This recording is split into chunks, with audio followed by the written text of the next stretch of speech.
Good morning. I'm Jason Mink, and welcome to Comics for Breakfast. Today we're going to go to the Old Guys Who Like Old Comics archives. We're going to pull 3 books from the long boxes. We're going to crack them open, and we're going to see just what it is that makes those comics special. And now, without further ado,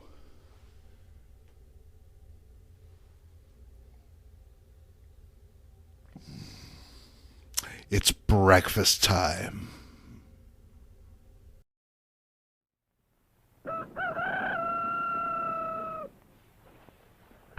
Breakfast.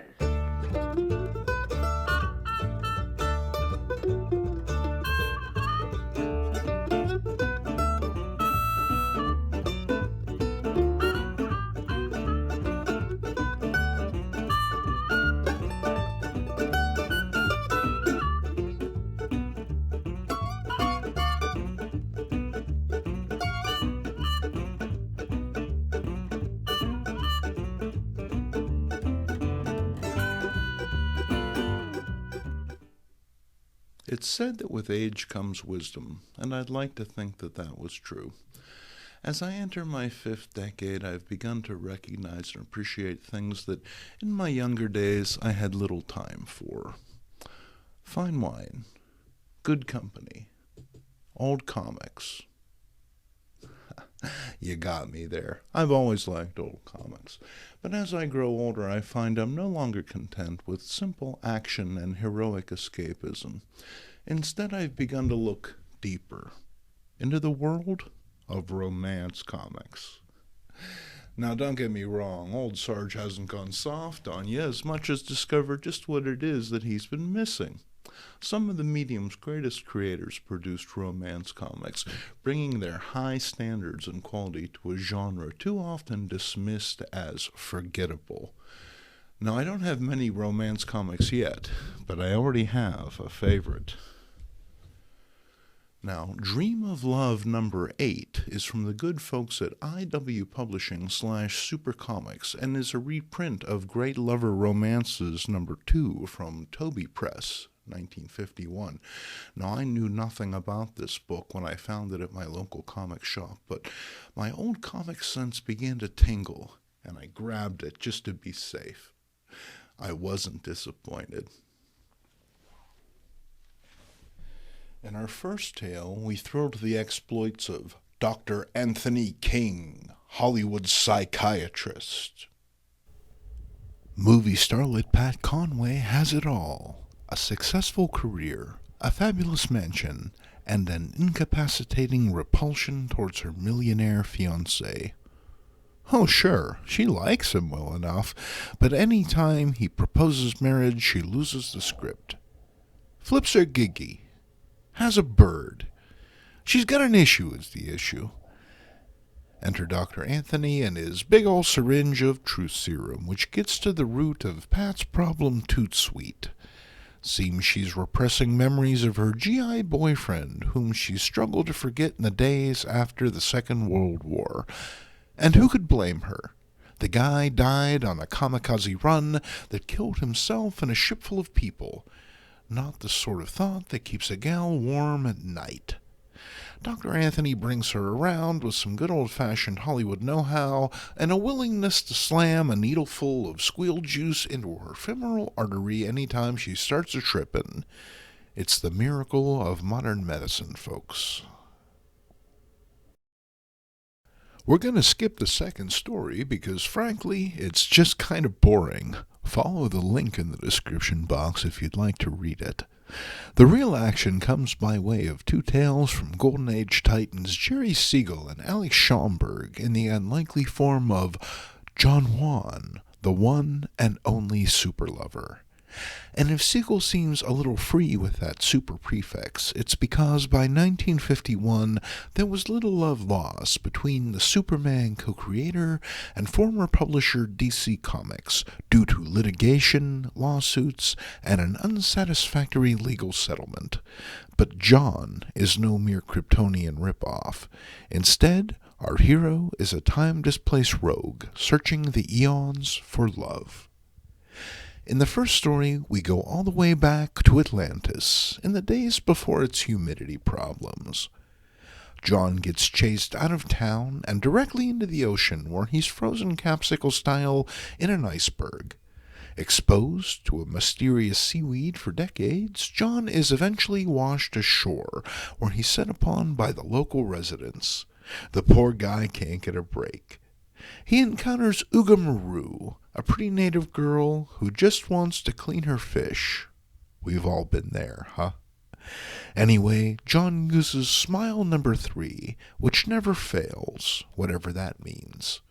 Uga is smitten, betraying her people in order to get John off of the island and on to his next adventure. Our next tale takes place far in the future. High in his opulent mountain palace, John catalogues his loves throughout the ages.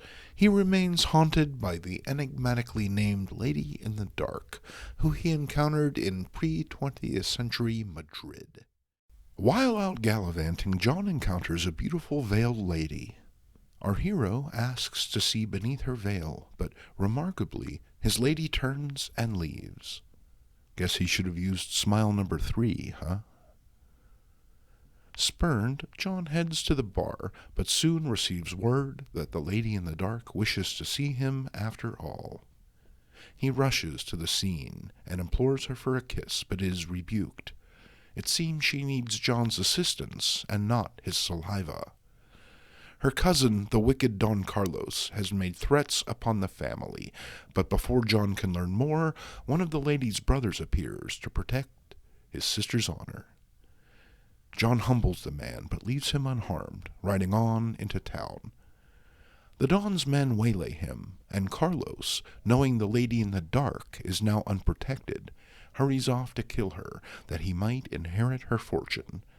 However, the Don has underestimated the Juan, and Carlos is effortlessly dispatched, killed by his own blade. John's attempts to see beneath his lady's veil are once again rebuked. Instead, he is left with a single rose, and the searing revelation that his lady is, in fact, blind. It's one heck of an ending to one hell of a story. Jerry Siegel is clearly having a ball writing these, and it shows. The dialogue is sharp, and the emotions are genuine. The jokes are actually funny here, while the romantic aspects of the comic are sweet but not overtly saccharine. Schomburg's art is also an absolute joy to behold, every panel vital and expressive. Even though these stories are reprints, they make for a solid finish to an entertaining book. Speaking of comic genres that I haven't spent much time with, let's head down to the track and into the world of hot rods and racing cars. Much like the Western and romance comics of yore, racing comics once held their own on the spinner rack. Now, these comics usually didn't feature lead characters as much as they focused on the culture of automobile racing, which is something that I was never all that hip to. Right off the bat, it's clear we've entered a new world here. One of speed and big primary color vehicles vying for domination on the lawless blacktop. Okay, maybe not right off the bat. The first story is essentially a 6-page long dig at women drivers, but hang in there, it's coming. In The Wrecker, Nyman is both a loser in life and on the track. After trashing his car, he takes up with fellow driver Leo, who hires him on as a mechanic. However, in just the space of a few panels, Nyman has talked Leo into letting him race one of his junkers. And while it seems that Nyman's luck has taken a turn, it's not long before he's back to smashing every car in sight, a trait that pays dividends when he begins driving on the demolition derby circuit. In The Fast and the Furious, not that one, or that one, we meet Robert, who's more interested in catching snakes than wicked air. While out herping, he ends up on the wrong end of a motorcycle collision and buys the bike because he can't catch any wildlife in these hills. Kind of a weird rationale, but Hey, desperation can drive a man to do strange things. Soon all thoughts of squamata are forgotten as he embraces his new moto-based lifestyle. He enters a race, overcomes middling odds, and gets the poorly drawn girl in the end. In our final tale, we meet Clint Curtis and the Road Knights, a group of rough-and-ready racers out to make their rep. They go up against hot newcomer Dictator. No, I am not making that up, and they smoke him. But Clint takes all the credit, leaving his pit crew in the dust. Tater realizes Curtis has the best pit crew in town and works to woo them away from their friend. Eventually, tired of Curtis's grandstanding, they join up with Tater, leaving Curtis to ponder his next move. On the whole, the book is pretty insubstantial. While the art is serviceable, there's no kinetic energy here. At no time does the reader feel the speed these stories are so desperate to convey. And while I can dig the incantatory power of the lingo and chuckle over a few of the book's goofier moments, there's just not much here to recommend. But, as always, your mileage may vary. We wrap things up with one of those comics whose impact on me remains undiminished to this day. Certain books just seem tailor-made for their audience, and Mr. Monster No. 2 had me from the jump. Its combination of wry humor, camp heroics, and over-the-top horror was a perfect fit for my sardonic 20-something attitude. And the artwork. From the killer cover by legendary Dave Stevens to the blood-curdling interiors by Michael T. Gilbert and William Messner Loebs, the visuals are intense, arresting, and perfectly suited for the story's macabre tone. Our prologue begins behind the Iron Curtain, with Soviet science going horribly awry. Fast forward to today, and Hemo Boy just wants to belong. But the other kids take issue with his autologous appearance. Heading home, he's harangued by his domineering mother, who wants him to take more of an interest in the family business. It seems Hemo Boy produces a substance that can temporarily revitalize the sick and aged, but at a horrible cost.